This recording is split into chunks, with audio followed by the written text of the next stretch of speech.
रायगडावरचा वाघ्या कुत्र्याचा पुतळा हटवा अशी मागणी छत्रपती संभाजीराजे भोसले यांनी पत्राद्वारे केली आहे। वाघ्या कुत्र्याचा पुतळा धनगर समाजाची अस्मिता आहे, त्यामुळे धनगर समाजाच्या भावना दुखावल्या गेल्या आहेत। महाराजा तुकोजीराव होळकर यांनी छत्रपती शिवाजी महाराजांचा इतिहास सगळीकडे पोहोचवला पाहिजे म्हणून 4500 प्रती घेऊन जगभरातील ग्रंथालयात पाठवल्यात।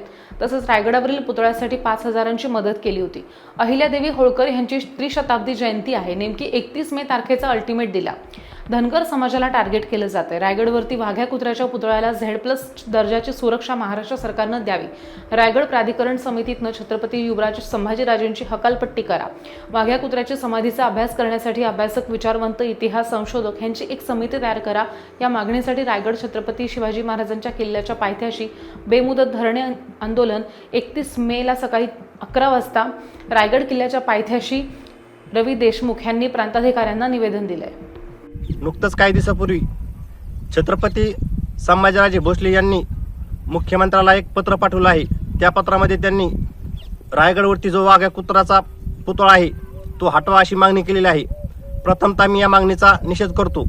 मी आज माननीय तहसीलदार यांना एक निवेदन दिलेलं आहे। त्या निवेदनामध्ये मी वाघ्या कुत्रा हटवू नका, जर वाघ्या कुत्रा हटवलास तर मी दिनांक 31 मे 2025 रोजी रायगड येथे बेमुदत धरणे आंदोलन करणार आहे। तरी प्रशासनाने याची दखल घ्यावी व वाघ्या कुत्राला कोणी हात लावणार नाही असं प्रशासनाने संपूर्ण याची दखल घ्यावी। युवराज छत्रपती संभाजीराजे भोसले यांनी रायगडवरती जो वाघ्या कुत्र्याची समाधी ती हटवा अशी मागणी माननीय मुख्यमंत्र्यांकडे केली होती। प्रथमतः मी या मागणीचा निषेध करतो। वाघ्या कुत्रा हा धनगर समाजाची अस्मिता आहे। वाघ्या कुत्र्याला हात लावू नका।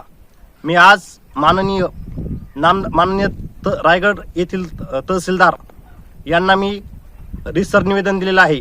या निवेदनात मी म्हटलं आहे की रायगड कुत्र्याची समाधी हात लावू नका व तसंच माननीय युवराज छत्रपती संभाजीराजे यांची रायगड प्राधिकरण समितीमधून हकालपट्टी करा या मागणीसाठी मी आज माननीय तहसीलदारांना निवेदन दिलेलं आहे। तसंच मी दिनांक 31 मे 2025 रोजी रायगड येथे बेमुदत ठिय्या आंदोलन करणार आहे।